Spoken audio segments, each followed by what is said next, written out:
Welcome back to Flannel Dad's podcast. Back with Ryan and Dan, episode 8, where we are going to discuss the post-grunge successors. Since we spent so much time with the grunge band specifically, and then we took some detours to 1991 and everything else, now we want this to be the musical bridge in the 90s that took us from grunge to nu metal at the close of the 90s.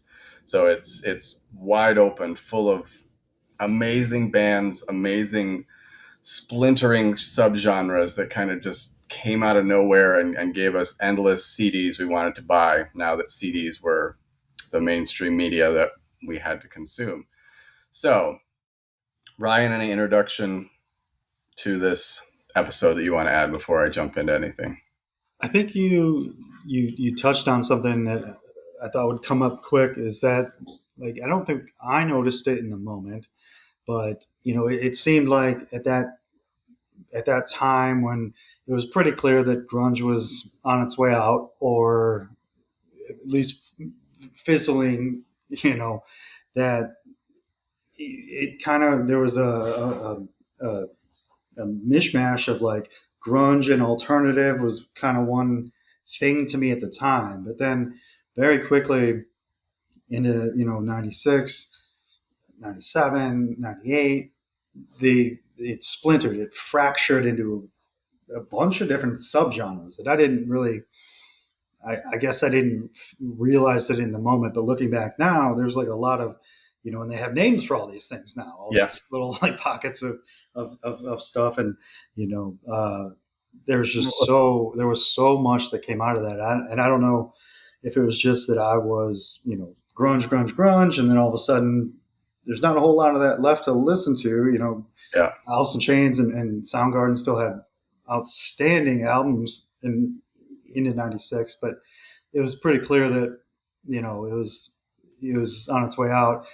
And yeah, there's a lot. I guess it felt like I was like, okay, what's next? And then, I started leaning into like Q101 because they were the one that kind of didn't miss a beat from, and I think they might have had like a change in like what they were playing around that time. Yeah, that's they did start doing it in the early 90s. So yeah, it was really cooking full speed in the middle Yeah, 90s when everybody that was and our they, and like they seem beacon. to, and looking back on it, I feel like they just like transitioned to do the next whatever, post grunge or whatever it's called, that whatever that next era is, pretty seamlessly. So I was listening to that a lot, and MTV was still going, and got uh, a lot of my ideas of what I started having the job, so I could buy CDs, I could like afford them, and like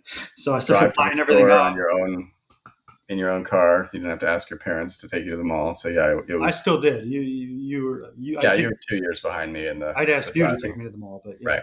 yeah, yeah, But that's I mean, to your explanation there, I mean, when you're in a period, it's all popular music. Like it, you don't really dissect it into, I mean, a little bit like, like punk stuff has a very unique sound to it, or like the ska garbage that I still don't like, where it's like, yes, those are kind of outliers of those are different something things. different that somebody likes and it's on the radio or on MTV, but in general, alternative just kind of became the top, or at least in our world, our every kid in school, It was all everyone around alternative. us. Like it turned. It was like grunge, and then it wasn't. But I don't think I realized it until way later that it was all, I guess, alternative. Yeah, But again, in a different popular, categories and different things, which, like you said, like we both said, didn't we didn't realize at the time that there was going right? to be, you know, all that. So And the moment, I mean, this again, there is a lot of like looking back, you're able to like rose-colored glasses, like try to think of it in very cut and dry ways, and it wasn't like that. But no way. I do hold a pretty defining moment in my memory of Pearl Jam No Code and Stone Temple Pilots Tiny Music being both in 96, periods where I turned my back on both those bands because it was like, you don't sound like what you used to sound like, and I'm going to listen to something else now. And so Yeah.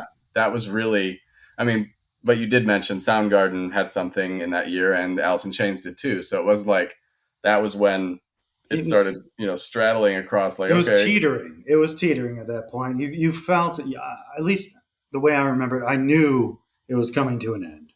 yeah, the And signs were there, warning No signs, Code was a red was a flags. was a slap in the face. Like, holy cow, things are changing, and Tiny Music too. Um, but then, Yeah, I like Tiny Music a little bit in retrospect, but I didn't like it at all back then. Like it was like, nope, no, don't you want to could hear it. tell. You could tell it was this was not Purple. Right. This was not okay. And but I don't know. I still held, Soundgarden and Alice in Chains, and even Alice in Chains album. Like, I was like, Yeah. hmm, I don't know how much longer they have, because It was diminishing. Right. It was I love definitely the showing album. signs. I liked it then. I love it now, but you could tell it was different. And like, if Yeah. there was going to be a next one, which I don't think I felt like there was going to be, and I think we talked No, about this in the Alice in Chains. Like, this is probably going to be it. And after seeing him Soundgarden, in Unplugged, you're like, yeah, he's not it's going to not. make it, He's not going to make it. sadly. Yeah.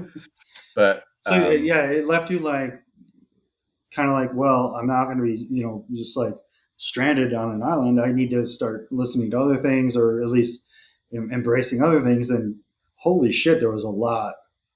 so much. 97, 98. Like, my goodness, there was a lot The other real big story in this bridge period in the middle of the 90s is, my life stage. You were a couple of years behind me, but, I was 15 and 16. So it was everything exploded in my world, going from a preteen to a full-fledged teenager, you know, getting my license, dating people, going to concerts, doing drugs, doing all the things that full of stuff. Yeah. teenagers do to kind of fully expand their minds and everything.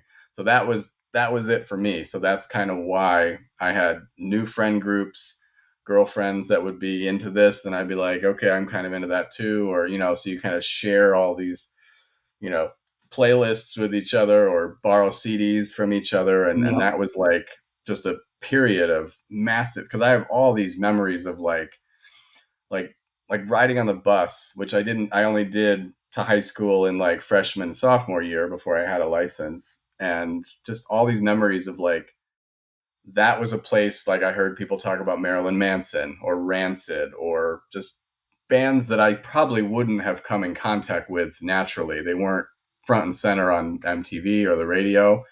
And it was just that. Then you'd hear it in that kind of context. You'd be like, I need to see what that is all about because it sounds cool and, something I don't know.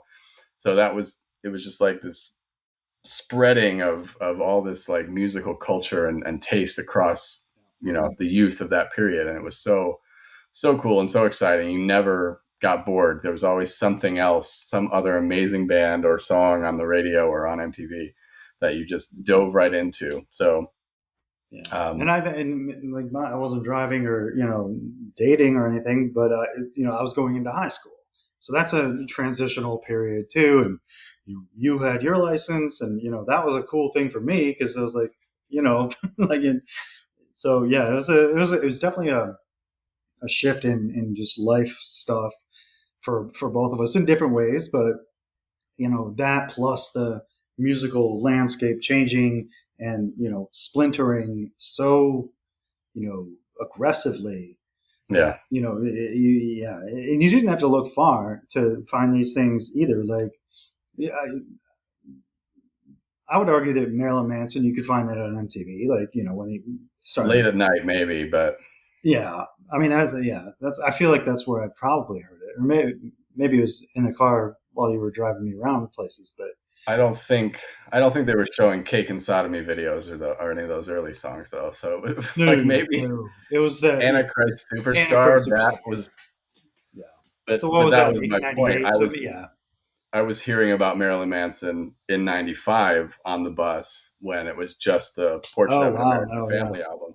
And No. that I mean, it's still like my favorite, one because I found it then before anything else. And Smells Like Children was the one after that, and I was like, because they're so like dirty and like you feel like there's something wrong with you because you're liking this, and some of the lyrics or some of the like skits in between songs are just like, ooh, that Creepy. Yeah. Yeah. I shouldn't be listening to this as a minor. Right. So it made you feel like dangerous and weird. Oh yeah. But this was your peak flannel period, I think. Like when you were 14, 15, and I have memories of buying you cigarettes at like Villa Pantry when you weren't old enough to buy them, and you were Yeah. just like, you know, little flannel and hat. Plain old cigarettes and oh yeah.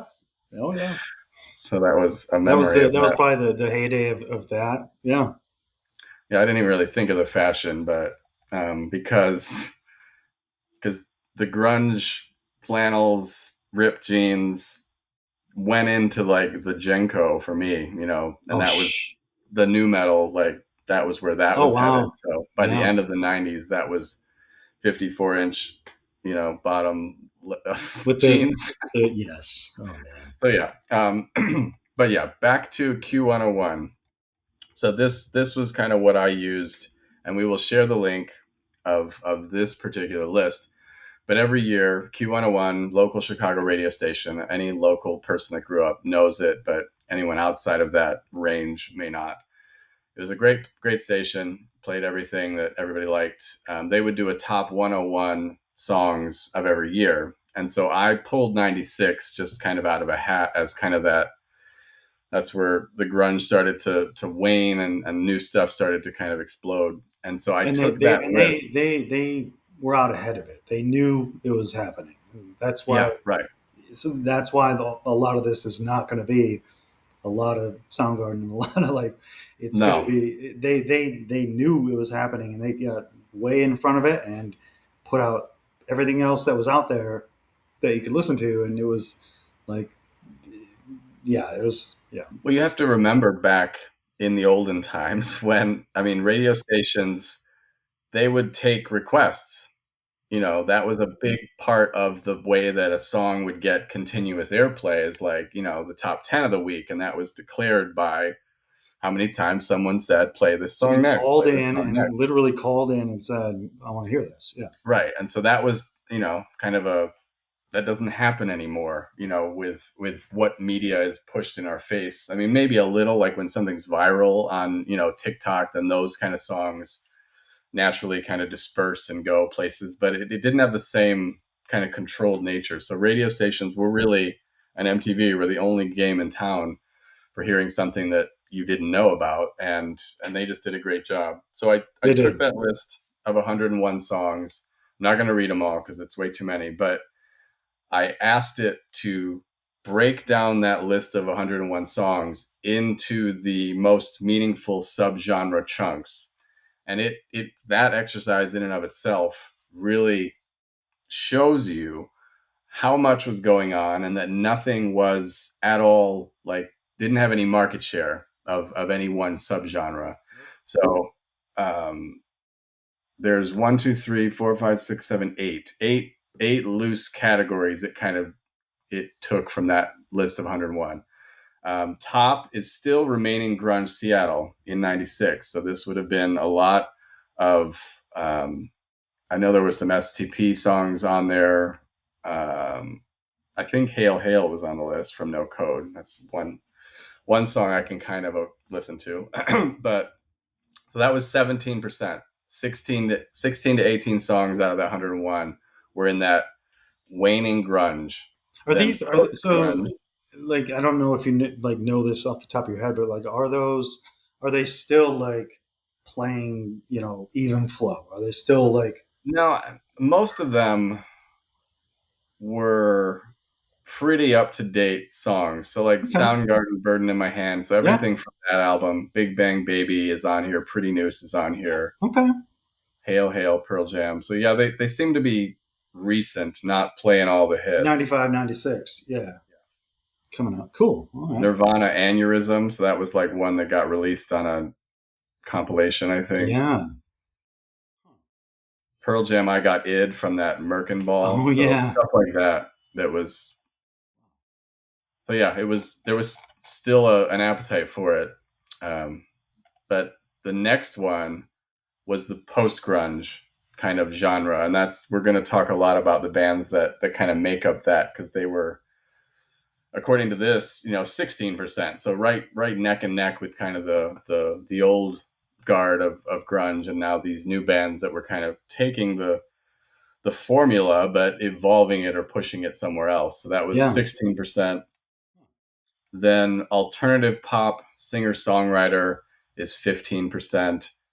Then punk, ska, skate punk. That's throwing a lot of things in one. That is a big bucket. Yeah, it's like But that's 11% with those kind of types of bands. Then you have experimental indie alternative. This would be like your Radioheads and yeah. Smashing Pumpkins type things. That's 11%. Alternative metal, groove metal, rap rock is 9%. So that's like Tool, It's another Pantera, big bucket. Rage Yeah, Against the Machine, that kind of stuff. Brit pop was 8%, so a little bit, but and that tracks with I liked Oasis and Oasis. Yeah. but didn't listen to Blur much or some of the other bands. And then the last one with the smallest percentage are the jam bands, which is 3%. I think they're all Dave Matthews Band or Yeah, something I like was about that. to say. Yeah.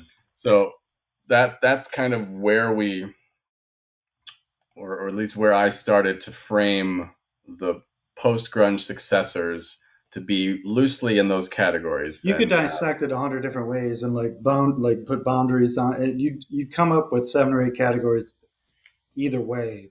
right, This band might in yours might be in this bucket. It might be a different one yeah, in mine, but it's all yeah. It's yeah. There's a lot of there's different stuff.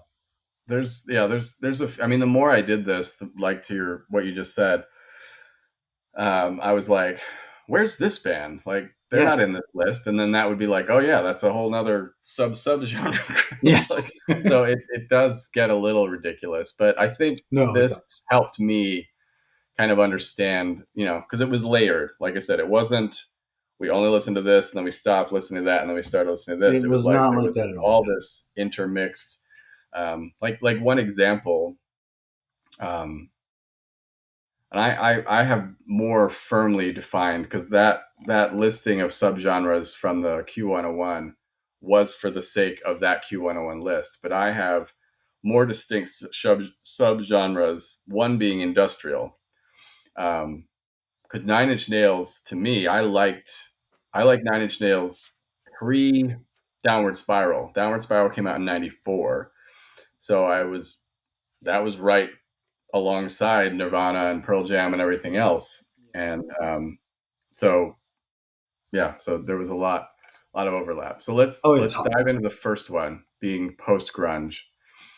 Um, so I'm just going to list a bunch of these bands, and it's a fairly long list because the more I kind of dug, and I was like, wait a minute, this one should be there too, that one should be there too, and there's a handful in here that I didn't listen to much and I don't know much about. So I wanted to see if you maybe had any interactions with some of these. So we've got, for post grunge, we've got Bush, Silverchair, Candlebox, Collective Soul, Live, Toadies, Seven Mary 3, Local H, Our Lady Peace, Everclear, The Nixons, Veruca Salt, Sponge, and Matchbox 20 was, I think, starting. jeez. So some mega, mega, mega bands in that list. Bush, I would say, is probably the top in terms of That's probably the ringleader there. I think. Yeah. Collective Soul, maybe second, or Live, maybe second in terms of the amount of times we listen to those albums. Um, from very early, I mean, Bush, 16 Stone. We have many great stories of my mom bringing that out of nowhere and it being like the only thing we played for like months and Yeah. months. Oh yeah. And Collective Soul, I mean, that first album, I never remember the name because it's like The a really red long one, name. the It's red like, cover. Yeah. yeah, it's the one with Shine on Yeah. it. Yeah. But that I had very early, and so I think that must have been an MTV type of a exposure. Um, how I got into that. But yeah, what are your kind of general thoughts of those bands, and what were your top favorites or ones that you couldn't stand? I don't think like there was any I couldn't stand. Um, Did you Bush, listen to Our Lady Peace? Do you know that band? no, no, I wouldn't have. No, I did that one. I did not. I would not have thought of that one for And this. the For this, Nixons, I don't know them at the all. Nixons. I know they had that one song. I can't put my finger on what it's called, but it was on the radio all the time. It was a Yeah, cool song. What the hell was it? It's a really cool song. But no, I didn't. Never bought their I don't. album. I definitely bought Collective Soul. And I think during this time period, they had the red one and the blue one, the next one. I think that was all in this. I think it might have been 97, 98. I liked that one too. The one with December on it. And Yeah, that the, was way bigger of an album in terms of hits for sure. That but first one, I Shine think. was played more. I heard that song more than any of the other ones. Like, Yeah, yeah, so they definitely focused on that one. Candlebox, definitely bought that one. Loved yeah. it. Um, uh, Live, I think during this time period, I think Throwing Copper was a little bit earlier. I think that was There was one 94. before that as well, and Yeah. my mom was the one that did the live all the time in the house. So I think Throwing Yes. Copper was the first one, But but that then was she still went and during, bought. grunge was still absolutely going in '94. Like, Yeah, but the one after it, I forget what it's called. I bought it, and there's some songs on it I really like. It's the one with the Dolphins Cry song. I didn't know that. Lakini's Juice, I Yeah, think. yeah, that's one. There's some ones on there I really liked. Um, who else did you? Silverchair definitely had that one. That was and Silverchair. I have such an amazing memory that it's never faded a little bit. So you remember Joe Tomasello Oh was yeah, in my neighborhood oh back yeah. then. So we loved Silverchair. We listened to that Frog Stomp album just front to back over and over. It was like the greatest thing. Well, so it was And nuts because like I think what drew me to them, other than that the songs just being like, holy cow, that's different and not different. It's like but they were like my age. they were exactly our age. Like That's fucking, yeah. that's insane. So I was like, I think I was drawn to them because of that. Yeah. But we went. I can't remember. I think it was his brother's car, and he was younger than me, and I didn't have my license. But we took the we took his brother's car. Like nobody was home, and it was like, okay, we're gonna go drive this car around the neighborhood, and he put in Silverchair as the thing. So every time I hear Pure Massacre, I think that's the first song, like boom boom boom na, na, boom na. Every Yep. time I hear it, I'm back in that car Right there. Yeah. riding shotgun with Joe going like 3 miles per hour down by the lake, like, and it was like one of those, dumb teenage. I mean, nothing happened. The car was fine. We didn't get in trouble or anything. But that's been a perfectly fused song memory to that period. His house faced the lake. You Yeah, entered it off of the circle, but it faced the lake. Yeah. First time I ever watched Goodfellas was at his house. Just nice. so to Tomasello. I got a couple of Tomasello songs like stories. Yeah, we We spent a won't lot get of into it, time with them. So that was Silverchair.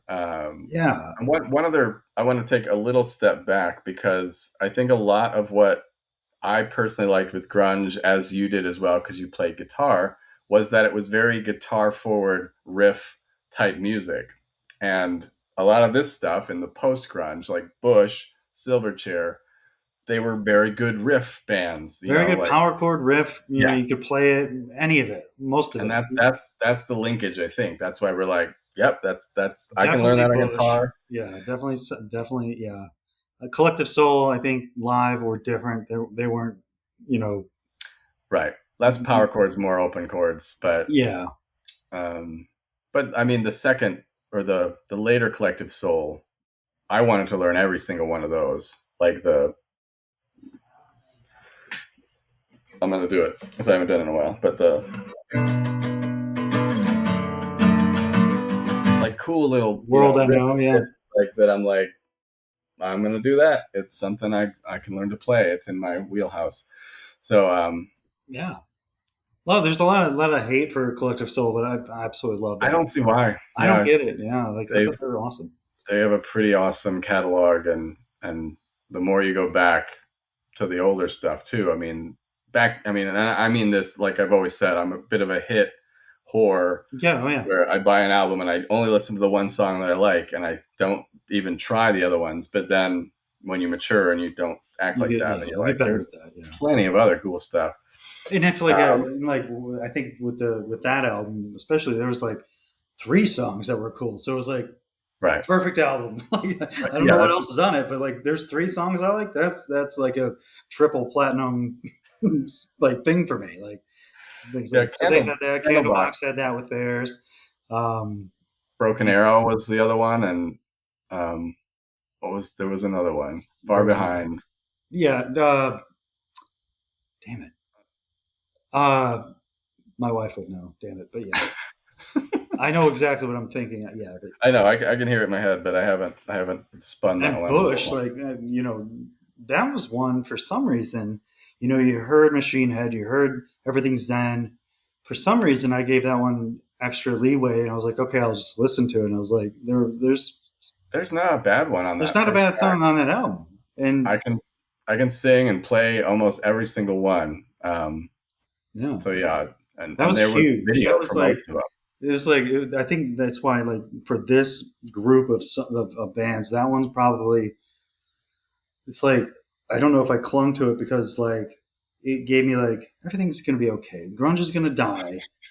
Things are gonna be okay. And I think Bush 16 Stone was that for me, and like it helped me transition into all these other things, and yeah, Yeah. So Seven Mary 3 was that cumbersome song, which I definitely was into, but I was just before you joined, I was like doing like a mental guitar jukebox. I'm like, how many of these bands do I remember a song from? definitely And remember that one. pretty much all of them. I think. Well, Um, you mentioned one that I will not let go under the radar from Zion, Illinois, like yeah. Local H. Like that was it was a local band. I knew people that knew band members. Like it was crazy.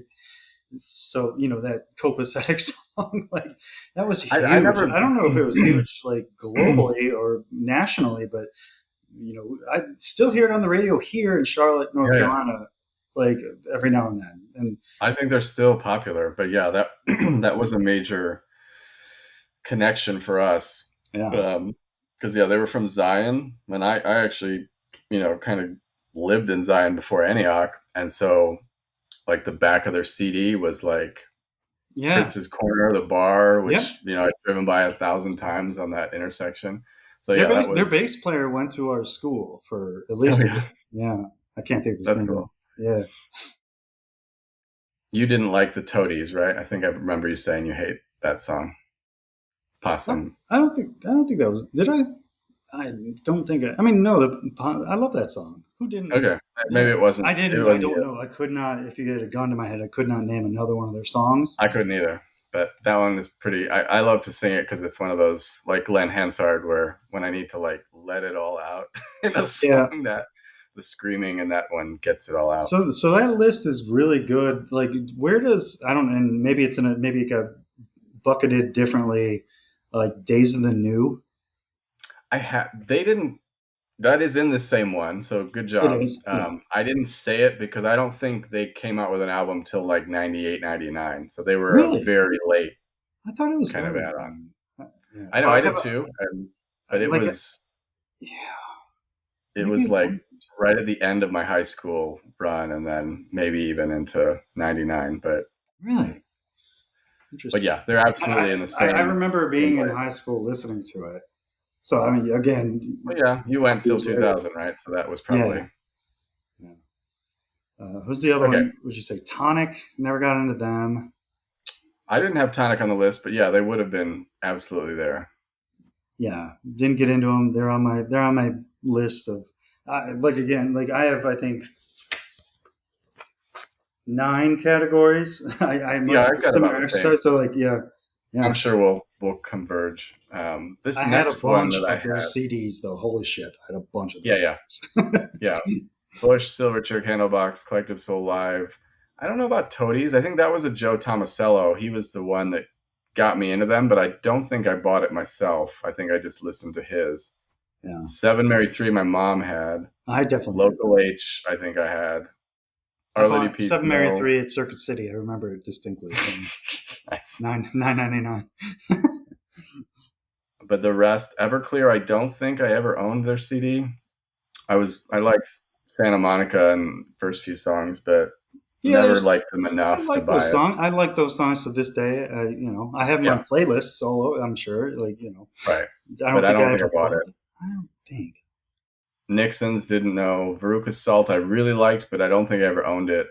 Sponge, I don't think I own that. That was that 16 Candles song or Plow. Those were the two big Plow. hits from that album, I love which are Plow. great, great songs, Oh but my I don't think I god. owned it. Yeah, and Plowed. I listened to then, and that's strange because I like that song so much. It could have like pushed me to buy the CD. That's why it's You're weird. right. Like it I was. don't know I liked why. the song that much. Still do. And then Matchbox 20, I did not like at all. No, That was probably the death rattle of that post grunge was when, because that was much more like going into, no. I don't know, middle of the I don't think road. I had them in a different bucket. I think yeah, it wasn't my thing. No, not at all. The Still isn't. next the next one, I didn't really know what to classify these as, but because they're major bands and it's kind of like the radio rock is what I called it, like the stuff that was like Smashing Pumpkins were huge, but they weren't. I don't consider them any bit like grunge. They were like, I think No, shoegaze is one of the ways they're classified, like the real like dreamy melodic, but then they go into some, there's some heavy stuff it definitely but it wasn't played like Siamese Dream and the next one, the double disc, whatever. What was it called? infinite sadness. Yes, Yeah, like those were the ones they played, the ones that you were exposed to on a regular basis were the dreamy kind of whatevers. But if you listened to them, there was some, they yeah, tried. They weren't they great at definitely, it. Like they tried it though. I love Smash Pumpkins. There's another yeah, local-ish band, from right. Chicago. And then you've got Radiohead, which I'm a much bigger Radiohead fan now than I was then. Huge. Well, the only song I remember listening to was Creep, Creep, and a little bit until from OK Computer, but I didn't. um, I didn't get. I missed out there, and I didn't get into Radiohead till like 2002 or three, and then started listening to them. And in retrospect, be like, I definitely missed out here. Like I think you had to be kind of mature you would have to had to been for a this. little bit older, yeah. Because I Yeah, you had know to where have I some learned it life from. behind you. My brother-in-law Mike, he's 2 years older than you, Okay, was always into it. I mean, like from the start, and like that's thing. And that's who kind of eventually turned me onto it. But yeah, he was 4 years older than like me, so yeah, you had to be a little bit more patient and mature to listen to them. yeah. And Well, I mean, it I was wasn't at because 14. he's the king of like sad bastard music, and you had to have some down times in your life to kind of connect with it. So I think that's when you're a teenager and everyone's like fast and cool and who gives a shit. Yeah, It goes you're right like over your head. depressed, but you're not depressed. There's Not nothing no, you're depressed not. like me. Like yeah, REM. So this would have been the Monster album period, which I was a big fan of, and that was really when I took to them because I didn't like much of the earlier stuff what's because crazy? I I like almost my texted mom's you. music. I was in the airport yesterday, and what the freaking sweet Kenneth came on Oh, nice, in the airport. I was like, oh man, forgot about that one. good one. Gin Blossoms, Wallflowers, Better Than Ezra, Dishwalla. So you know what I mean? They're all kind of that popular radio, not really much of anything, too crazy, just pop, Yeah, music. I didn't like any of those. Did you say Goo Goo Dolls? I didn't, but they were probably in that exact spot for sure, being Yeah. radio. I came around to some of their stuff, not the stuff you heard on the radio then, but like some of their other stuff later down the line. But yeah, it was all just like meh. Yeah, I Wallflowers listen is the to it. only one out of those four that I'd say had some cool, well written songs, good lyrics. Yeah, But no, they played them so much on the they radio. Like it was like, played here the it is again, shit out Sixth of Avenue Heartache or Three Marlenas or whatever the fucking all those songs. They were just like Hootie and the Blowfish eventually did the same thing where it's like, shut the fuck up. I don't want to hear this song anymore. So these were the ones that got kind of killed by overexposure in many They respects. did. I don't know if they ever really totally had a chance to like be longevity, have longevity in the music. Yeah. But they, I mean, they had their 15 minutes, and I certainly will never forget them. Like for Yeah, that right. reason, you know. The next group is a bit of an amalgamation of multiple things, but I think they all and why I put them together is because this is the one of the big ones that then went in the new metal direction. So this is alternative metal, but I'm also grouping in groove metal and rap rock. That's a lot. Um, That's a so big, you've got yeah, and this was my shit. So this was the one that I'd say I'd put all most of my cards, all my chips into this subgenre for the most part. Maybe a little with the industrial as well. Like, yeah, and I'll ask you the it, same thing when we're done. Like, where would you spread, your chips in these kind of respective groups based on what you were drawn to? yeah. But this is Tool, Helmet, White Zombie, Faith No More, Prong, Pantera, Rage Against the Machine, 311 and Sublime are they don't quite fit, but No, they did have kind of the rap and the stuff that eventually went in the new metal direction. So that's why I kind of threw yeah, them in here. But I'd say White Zombie was and Pantera and Rage. Those three out of that list were like my quintessential. I bought every album. I learned to play every song on guitar, yeah. and I just could not get enough. I saw all three of them in concert. Um, Pantera about 7 times at least. They were Jesus, probably really? my favorite band for quite a while Oh in wow. a few years in the later 97 ish type time frame. But Yeah, so yeah, what was your and well one story Tool was a lunchroom discussion in the Commons, if you remember high school, the I do. Commons, where we would go like at the first period, and you just sit with you didn't have anything to do, you'd sit with your group of friends, and either somebody had something that was like a Walkman or a listening device, or we were just talking about it, but they were talking about Anima, the Tool album, and it was that was what got me. That was like the oh my god, what the hell is this magic stuff that this Yeah. band has put out? Now you mentioned a lot of bands there. I'm going to take Tool out of it for a second because when I first heard Tool and Enema, and it changed my brain chemistry and how I Yeah, associate with music. And to this day, they're a whole different thing. So I'm going to put them aside. We're going to have a whole episode on them or a whole 10-part series on them that we yeah, could. But totally possible. like yeah, that Pantera White Zombie.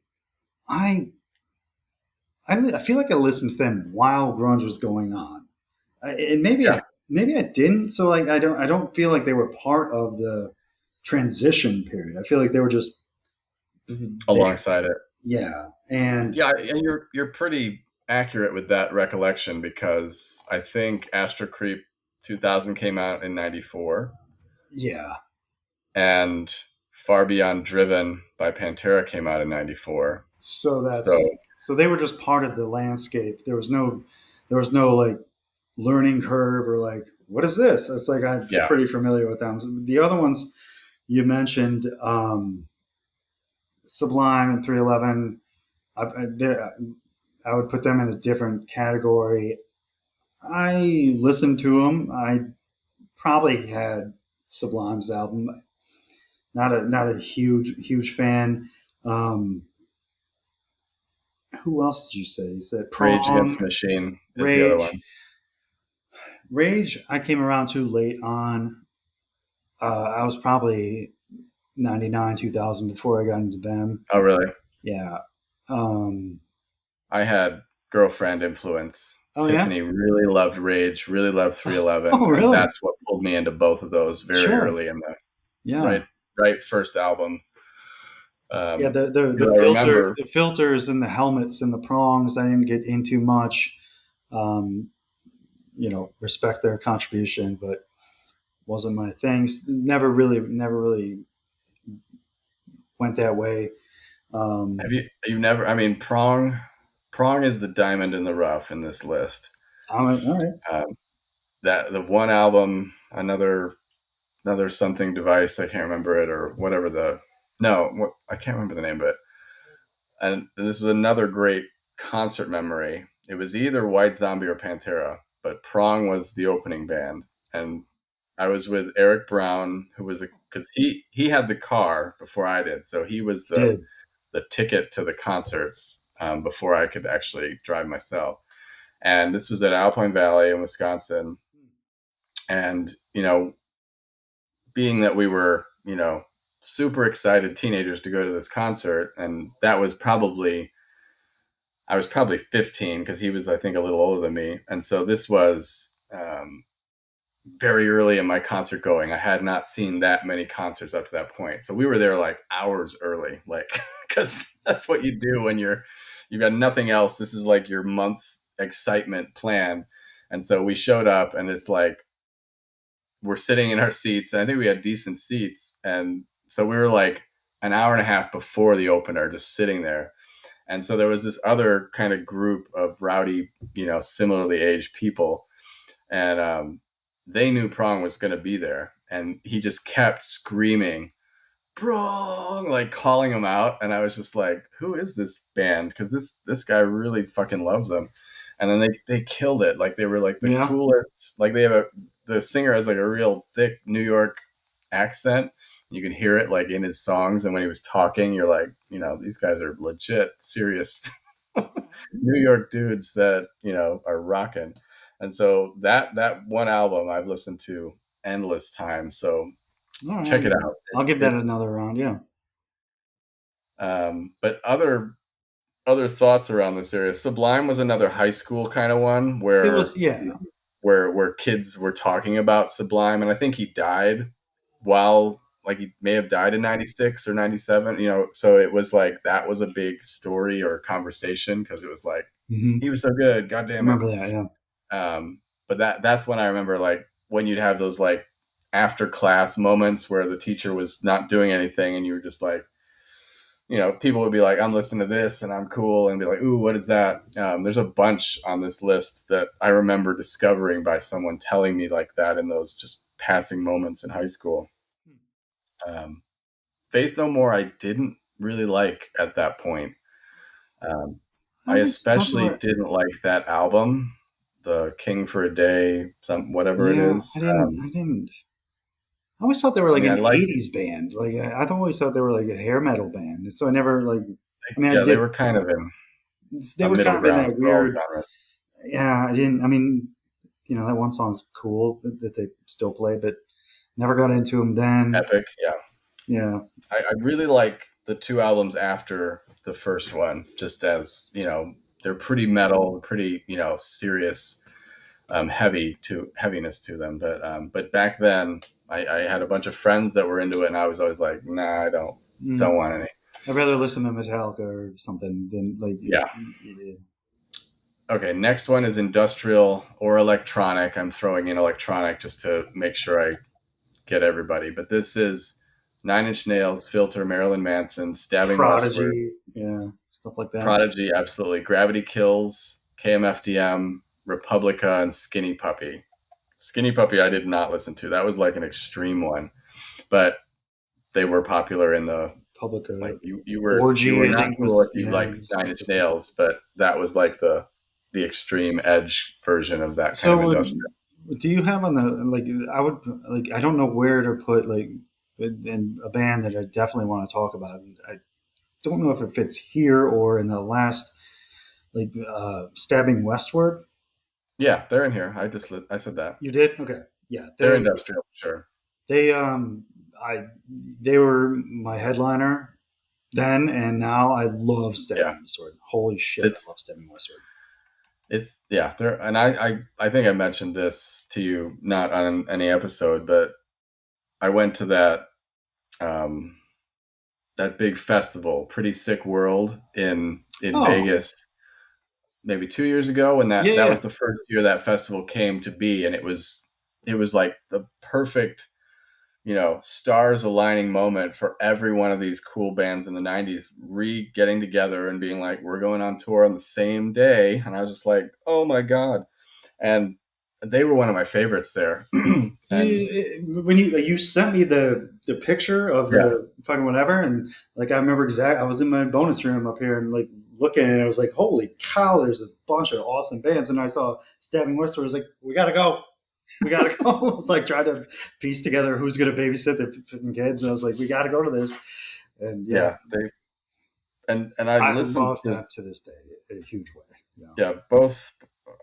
Well, they had two albums back then, and then they had the like maybe 5 years ago, they just like came out of nowhere with another like release 20 years after Yeah, their first stuff. And they're all they great. have They're to. all so good. But They I have gave the covers that are first like they cover the Cure, and then like yeah, oh right. they're ridiculous. Yeah, I'll send you those. Those are like amazing. Yeah, But they. I just listened to the first Stabbing Westward when I was traveling over the last few weeks.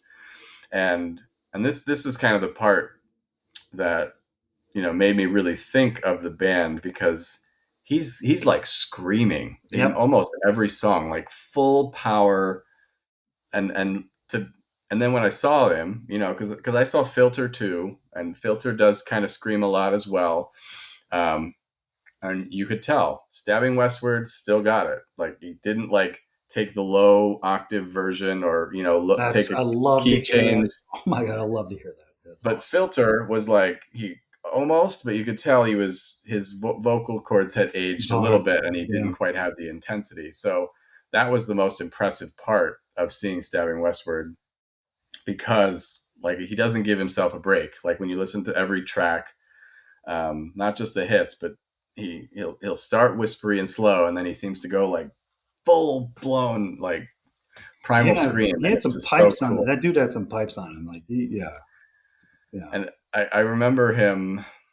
Um, he looked very similar to how he looked back in the day, but he was like obviously had aged 52 years considerably. old. His hair was now, being dyed to look the way it was. So he definitely was continuing that look and persona. But yeah, they knocked it out of the park. Awesome. Um, Good to hear. but Love them. Marilyn Manson was probably Nine Inch Nails and Marilyn Manson. I was head over heels for both, and we already talked a little bit about Marilyn Manson, but the Nine Inch Nails part, this is now getting into like the area of this period where CD buying was um, like an obsession in a way, Yep. because Nine Inch Nails did one of the first kind of, I don't know what you'd call them, where they were called Halo numbers. I don't know if you remember this. Like every album and every EP and every single and every export import that they put out would have this Halo number, and it was like we were collecting sports cards and things like that. So it was like starting to get into like CD marketing, where it's That's like fucking brilliant. first album is Halo 1, second album, like Pretty Hate Machine, Halo 1. Then there were like, Down In It single was Halo 2, and then this was Halo 3. And then they just kept going with this numbering system. So it was like, gotta, Pokemon, you gotta catch them all. You gotta go to every CD store. What do they got? Oh, I got all these. Oh, I'll go here. I got, like Pearl Jam kind of did with their concert releases, made Oh, it they like this released 600 fucking. epic thing or Dave I Matthews, I mean, think, too. yeah.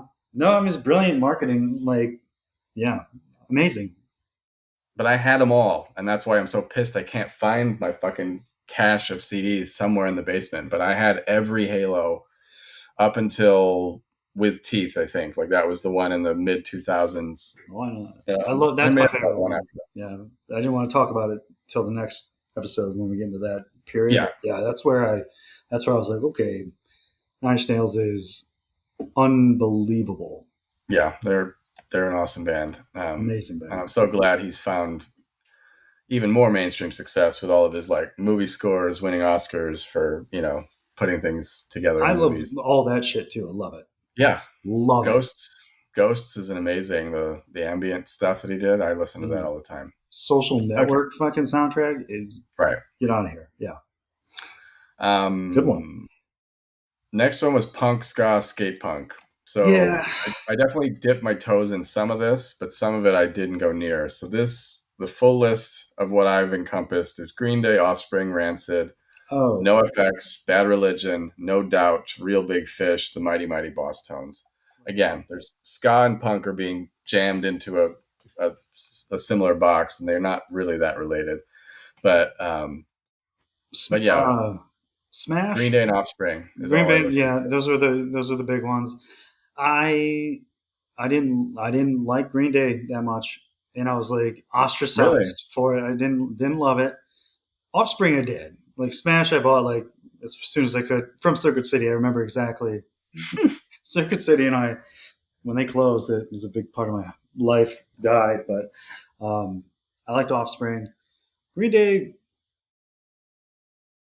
I don't know. I didn't it didn't connect.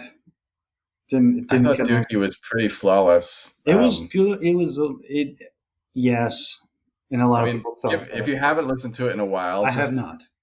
um, because back then I was like Basket Case and Longview, and those were the big ones that were obviously already everywhere. But every like little in between song, like She is one of my favorites that to play on guitar.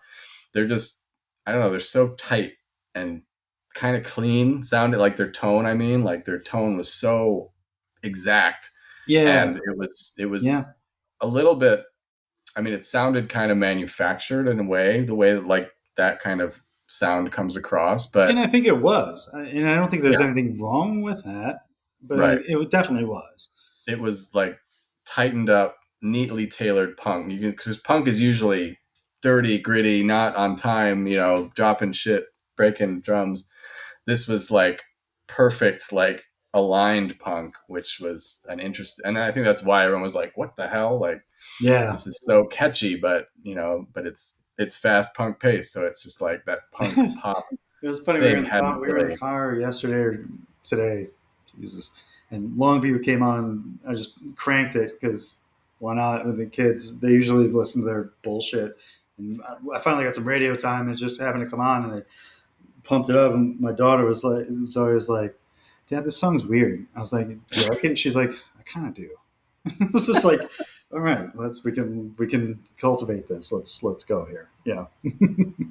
And I love that in now our modern, YouTube, shorts and all the things we kind of get fed to us randomly. I saw some recent the bass player of Green Day.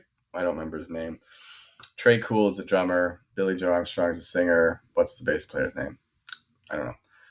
He was talking to somebody on a podcast, and he was saying that Longview bass line was brought to you by LSD. So he was like,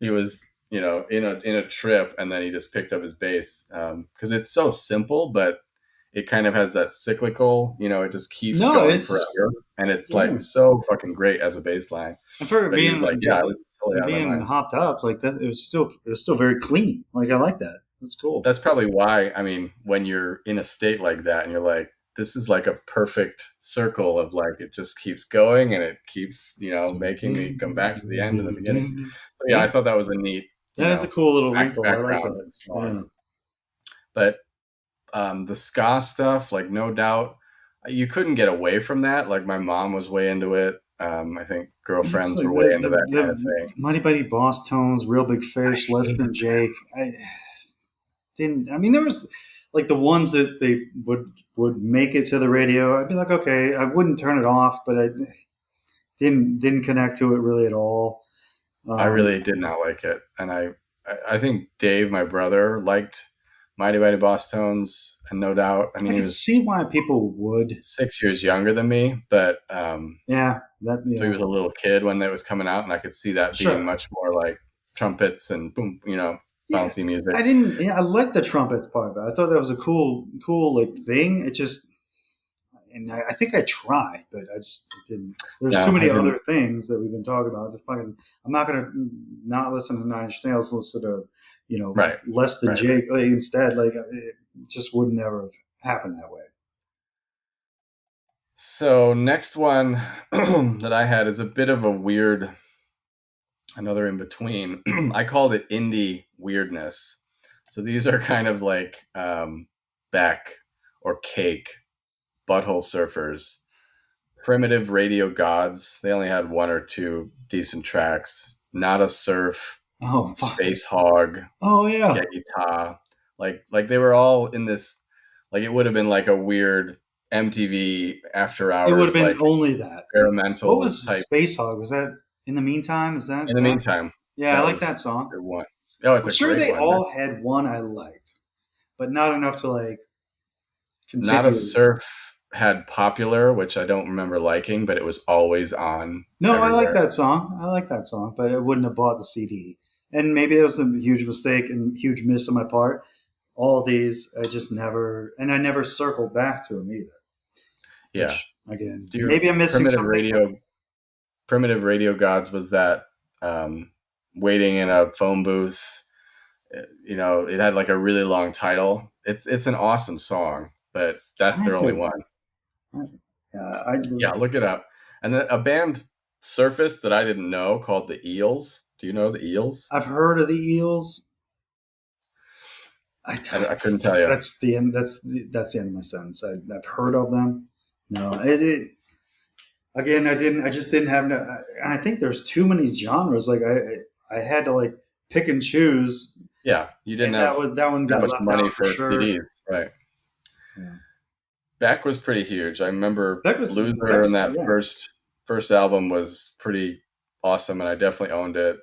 Odelay, I think I also bought. That was the one that would have been more in this middle of the '90s period. Um, Never got into Beck. A lot of people did though. Holy shit. Yeah. yeah, yeah. Cake was a girlfriend exposure one. I kind of like Cake, and some of those songs on the first few albums are pretty cool to play on guitar and sing. But um, Butthole Surfers, I mean, everyone liked that one Pepper song that was fucking catchy as hell and all It was over the very place. very But catchy. that's nothing like the rest of their music. Really? Like so, when I've in my later years, like progressive rock and experimental rock, and they're always in that category or classification. And if you go listen to their old stuff, it's like really raw, dirty rock, and it's like I love it, but it's nothing like that one song that got them all their money and, and notoriety. Sure. So I don't know Geggy Ta. I remember hearing about the band name all the time, but I could not tell you a single thing that they That did. doesn't So them mean and the Eels were complete nopes for me. I didn't know. Okay, a couple more. Britpop. This was a lot less prevalent in the US, I think. I think in Britain during this period, this is all they were listening to, but we only got little we only got samplings of. Oasis. We only got Yeah, Oasis. that's the one. That's And the then maybe big one. Blur. I'm guessing is on the. Blur, the Verve is the one you love the Verve a little more than I do. I'm a huge Um, Blur fan. Yeah, but not until way later, like 2005, right. six. Like I didn't. Well, when did Bittersweet Symphony come out? That was That was probably early. That was real that early. was But and I love that song, but I didn't dive into that album until right. 10 years later. But Oasis, I like the songs that the Champagne Supernova and the other one were great. But going back and listening to some of the deeper cuts, love Oasis. Huge fan, and their Yeah, later stuff was good too. I think they I might still be coming out with shit. I lost track of them I a couple haven't years seen ago. any recent, but I bought Definitely Maybe, which was in '94, I think, because I It was a really great liked. album. What was the one? Yeah. So I love those two, Yeah, but what's the that's story? all. Morning Glory is the second one, right? Or is Maybe that the third one? couldn't. not that big a fan. Big fan, but not that big. Like, I know I like the one, whatever they came out with 2005. I love that album. I can't think of the name of it, but yeah, the other ones like Elastica and like Pulp and Suede. Like I didn't get any of Yeah, those. I don't know Pulp or Suede or Supergrass was another one that I Supergrass. I don't know what any of those things are the because we were not. um They did not bring. They were very selective on what they brought to the U.S. Like yeah, for it was sure. basically Oasis and like two Blur songs, and like that was it. I think Elastica had I think their song was Connection. Do you remember? And it had a cool sample from an old song. It was like burn burner ner ner burner ner ner burner ner ner ner Oh, ner I know that boom. one. Yeah, yeah. Sorry, I had to do the whole thing so you get it. No, But it took. Sorry, yeah, that was. I and they had very thick English British accents in the it was females singing, I think, and so yes, that my mom loved that one because it was like yes. That's where I heard it. That's why that. Yeah, if it wasn't for your mom, I would not have known that. same. I wouldn't have found it any other way. Um, okay, jam bands is really just Dave Matthews Band, but Fish was there too, and Blues Blues Travelers kind of Traveler in was the there. other one. Yeah, didn't love Blues Traveler. Again, I see why people would. Um, and Dave, I was way late on, way late, Really, way late. I I I was like, was fuck Dave for till I was 25. that's Seriously. crazy. And I was Emily, my wife, and her brother were like, "Why don't you just fucking listen to him?" I was like, "All right, do it." Fuck. So then I did, and I did. I think I did the right thing. I went right to live stuff, and I was blown mm, away. I was like, oh, "Fucking okay." Listen to like two step live in Wrigley Field. I was like, "Okay, that's something." But I was in my 20s or mid 20s before I got right. yeah. And that one has a funny girlfriend component to it because my girlfriend in high school loved Dave Matthews Band, and that was what pulled me in because I was definitely like, I'm like, I like Pantera and Ozzy, and that's like polar opposite of coolness in terms of the stuff I was Because into. the So I only was like like, the only like you heard like the radio version of Crash, or maybe it wasn't even that. Maybe whatever. I was like, no, I'm good. Like yeah, I was still like dead set. I said I got Tool in this ear, and like that, right. I got new metal down this path right here. I was like, I got no time for this bullshit at all. So I just And skipped right past it. Came that around back that's to it. I'm glad I did though. I love me some Dave. Um, that's how girlfriends can which kind girlfriend of are you talking about? make or break your taste Well, because it was just my wife was yeah. So my girlfriend at well, the time, yeah. well, Which mine went both ways. One was getting me into liking it, and then Anya was like, "I hate this fucking band. Stop listening to and it." you're like, And then well, it died out after I met her. So it was like I had this very short period, and I still like it. It's not like I haven't listened to the band, but that because they were enormous in the tail end. Same with Smashing Pumpkins, like in terms of tours and popularity, like because Dave Matthews Band was starting to take on the like where people were going to every single show in every yeah. single town, I know people that like have seen him Grateful Dead, 25 times. Like right? it's crazy. Yeah. So it was a huge phenomenon, and that was really just those first two albums, or Under the Table and Dreaming. Is that the one with Crash, or is that the one before? There's so many Oh, fucking albums. there's three. The's three that were There's a like lot more than three. in that real sweet spot period in the late Yeah. '90s. Where I zoomed right past and didn't pay any attention. And so going back, like this happened this year, nothing there. Hmm. So yeah. But I saw them and on tour, probably might have been Wrigley or somewhere like that. That was a very cool outdoor experience. That'd be fucking But awesome. I never but seen yeah. it. Always wanted to. Never. I've Oh, you never. haven't seen them at all? That's crazy. Isn't it? I'm You were like that. more I'm of a like that. super I'm fan. like the only person that's never. And I've only really had like one chance, and just something happened, and whatever. Like, yeah, You he should comes do it. I around. bet they're He still comes good. around every couple of years, or used to, like in the early 2000s, I think. And I just never Yeah. got around to it. Because when I came to visit you in Charlotte, I remember you were so huge into him then. Because when we Yeah. were like, you guys were making me play all the stuff, and we were singing and drunk. That was like, I remember you like kept do this one, do this one. Oh man, yeah, I was probably getting some deep cuts too. Because that, Yeah, yeah, those are the ones I love of his. Is like not the surface level like right. The radio ones. 20-minute version, right? I want the 20-minute watchtower where it's like Yeah, going that nuts was and one we did. We Tim definitely Reynolds did is that one. fucking going nuts for 12-minute solos and shit. I did come around to that. Yeah.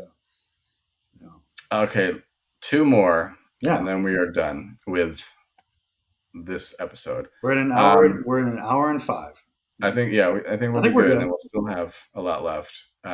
So the next one is female alternative pop, and this was a pretty. Again, my mom was drawing a lot of this, girlfriend drawing a lot of this, but you had Alanis Morissette, Jewel, Sheryl Crow, Fiona Apple, Cranberries, Garbage, Tori Amos, just to name a few mega female artists of those years. And and I again, a lot of this was just by you know um, the power of attrition and just hearing it endlessly. My mom, blasting this through the house all the time, to where I was like, at first I'm like, oh, I hate it, but then it's like, oh, I kind of like it. Tori Amos. Yeah. Fiona Apple. And, Yeah. Yeah. but Fiona Apple is probably the best of these for me because I listen to her stuff all the time. I like to play a lot of her stuff all the time.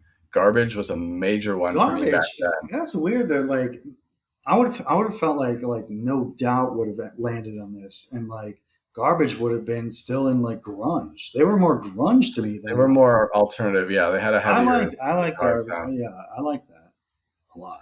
Yeah. Yeah, I loved every one of those first few Garbage albums. Fiona Apple is Cranberries. Fiona Apple's Fiona Apple is excellent. Tori Amos is pretty fucking excellent. Alanis is pretty good too. Like Yeah, they made there was some some shit, bangers. there was I some mean, all stuff of them. there. Like there was something there. Yeah. I So it was didn't like connect hugely with I don't listen to much of it anymore. But if it comes on the radio, I'm turning that shit up. Like right. yeah, Sarah McLachlan's another one I didn't list here that should be here because she was it's again. My mom huge, would enormous. blast that No, shit all the time. I hated Sarah. I hate Sarah McLachlan. Yeah, I only like I said, I hated it when I was having to do chores to it as a teenager. I hated it, but then it was like you've heard it 100 times. You just now it Yeah. comes on the radio. You're like, I know every word, and I know every. No, but So I mean, it's a cool like. I can't think of another period. I mean, up until then, where the female artists bands got kind of like yeah, held up to where they should have like been on the level playing field, and they got totally. I think they all killed it. Like and Yeah, they were all mega selling artists. So I mean, that was huge. a very big period. I mean, there's always been like Heart or bands like that were like totally female leading, or Pat Benatar. There's always been Yeah, but it was few, like but this was like it was like one and done. But here was it like a was a whole phase. And you flourishing. had in like country music had Shania Twain and all the things. Like it was a great period, like for female led music and whatever led to that. Like finally, like, giving them all like level chance with everybody else. Like it was amazing. It was It was awesome. probably just them Being being able awesome. to start a band and write a song, and plenty of listeners were like, hell yeah, I want more of that. That So it was works. like, Yeah. yeah, great period. That was. Okay, last one is kind of the beginning birth of new metal. So Korn and Deftones were the first two that kind of came, like they released albums in 95, 96 ish. Like both of their first albums were around that time. Cold Chamber was another one that was very early. They didn't break out quite as early as they were, together as a band and, coming up through the ranks. But when they emerged, they were a huge, big one on my list. And then the other three are Incubus, had Science was 97, I think. And that was the real big one that I remember just going full fledged into and loving it. And then they had one before that, which I didn't listen to then in '95. But and then Snot and Seven Dust are kind of the other two that were like earlier, in this period before all the Limp Bizkit, System of a Down, big Yeah. stuff started to happen. So Like, did you say Cold Chamber?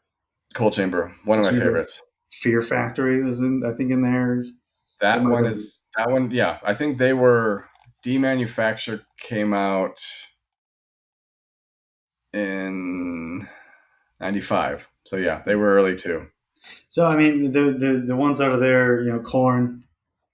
What can you say about Corn? Like I love Corn. They're so weird. Like I don't listen to much of them anymore. It's kind of weird, but loved Corn and fucking Seven Dust. Love Yeah, me some Seven Dust. Huge fan. you've always been a bigger Seven Dust guy than me, and Huge fan. I have nothing against them. It's just I again one of those, I didn't have any more slots in my CD player, and that, Right. that one didn't get it. your 100 Right. slot CD player. Missed the cut. Yeah, I fucking love that thing. Um, Worked all summer to pay for it, and that was a Circuit City purchase too in Gurnee. That was just to describe this thing. So I had to be the coolest, and I wasn't trying to be cool. I Yeah, thought this was the coolest way to have a large music collection and not have to endlessly pick it up, put it in, take it out, put it in. So this was a carousel CD player that had 100 disc slots, and you could. I program. don't remember if you had to program it or if it had detected the name of it, No, you had to but plug that shit in. yeah, The I first think you one. had to manually plug Oh it no, in, and you and did, and it was awesome. so you could go, and you had a remote, like go to And 88, it and had the little turny. You could like go to like yeah, and then go to the one you want. it was Press a modern jukebox in CD form that was for the house, and it was. I don't know amazing. what happened to it. If it broke, like those are the kind of things. Like I wonder, like I never would have thrown that out. So I guess it must have like got jammed or Do you remember? stopped reading. Did you take it to college with you? No, that's It didn't probably my last till mom probably college. just got rid of it. It would have taken up half my desk. It was a Sure, big fucker. it was an enormous thing. Yeah. That you had to plug an amplifier into, that you had to plug speakers into. So it's Yes, like right. It it's a was. whole fucking thing. I had one of those little, boom box, the standard AWA or whatever Well, that yeah, brand yeah. was, Oh yeah. with all the lights in the front. Okay, so that concludes the genres. So I'll recap them just so we can go back. Birth of new metal, female alternative pop, jam bands, Brit pop, indie weirdness, punk ska, industrial electronic, alternative metal, radio rock, and then post grunge. So that's where we sliced it and diced it. I think next week we will continue this discussion because, again, we can't cap it off yet. So I want to do a little bit more about the CD side of it because that was very much, our draw was going to the mall, going to the music store, or Columbia House, if we could get away with I don't. doing I more. think that was over by then. It might have been, I yeah, feel like because it was. Yeah. we were all in debt and on shit lists from all the things we didn't pay And then it for. just went Or our away. parents had threatened us within inches of our lives. We did it again. But so I wanted to do it like that, where it was more of like, because we talked about this about with Ozzy, and we haven't really mentioned Ozzy, even though he is a very present figure musically in this period of the 90s. But you and I kind of arrived. I mean, obviously Black Sabbath we knew, and all those songs were prevalent. But No More Tears was kind of when we got on the Ozzy train. It was 91. And then when Osmosis came out in '95, we were like, yes, please, day one, here's my money, give me the CD so I can run home and listen to it. So I want to find all those in this period where it was like, we may have known the band, but what was the one we bought that was like I'm super into this band and I cannot wait to play this. Yeah. So I want to do a little There's bit of I can that. think of a few of those. Yeah, and we can just spend time talking about each one and kind of what it meant to You know us. what I think would be cool too, and not go like we haven't talked about this, so sorry listeners, but like maybe like a not nearly as in depth as we did with our awards show, but maybe we do Yeah, like a top 5 albums of yeah, these yeah, that we've talked about, and maybe a top 10 songs, and just as a segment could be fun. yeah, We'll absolutely. figure that out. Um, I want to also get a little bit more into the guitar, so maybe I can Ah, find kind of my favorite, riffs. I don't need to play them all, but you know what I mean, where it's like, equally, because a lot equally. of this I was drawn to because of the riffs, and then I would reflexively go and learn how to play it immediately after getting Yeah, the CDs, and so that's something I want to talk there's a about a little lot bit to more. there's a lot still to go on this. Yeah, And then one other, I just put this as a placeholder, but Metallica Load is that's right in this when you period. mentioned osmosis, I was like, there's also that one. Like, But that was like such a, you know, kind of splitting period for that band. And I remember very I really polarized. liked it because the guitar playing, they were all like the best riffs to learn to play. But I remember so much changing. And so that was a good kind of Yeah, focal point I remember of listening how to it, like, things. I don't like it, and then I listened to it again. It's like I love it, and it was like this weird fucking like like 180 totally thing. And yeah, it And was that was I know we're talking about it because I can't stop, but this is just a preview for where we're going. But that was there was nothing between the Black Album and that one, right? So it was a bit of a long period of it was a long period of four time. years or so, and yeah, they completely flipped every switch and reversed every kind of expectation. So Yeah, I thought that was a neat caveat section. So we will touch that next time. awesome. Um, and then Ozfest. I want to talk about Ozfest Ah, we next got time because that was a major leap into the magic of metal and into new metal that took us from '96 was the first one, and then every year, and I don't know when it stopped, but it kept going into the 2000s for quite yeah, a while. yeah, Hugely successful, and I think Ozzy's worth a good section of the conversation because absolutely. everyone knows Ozzy now because of the TV show, TV and show. Ozfest.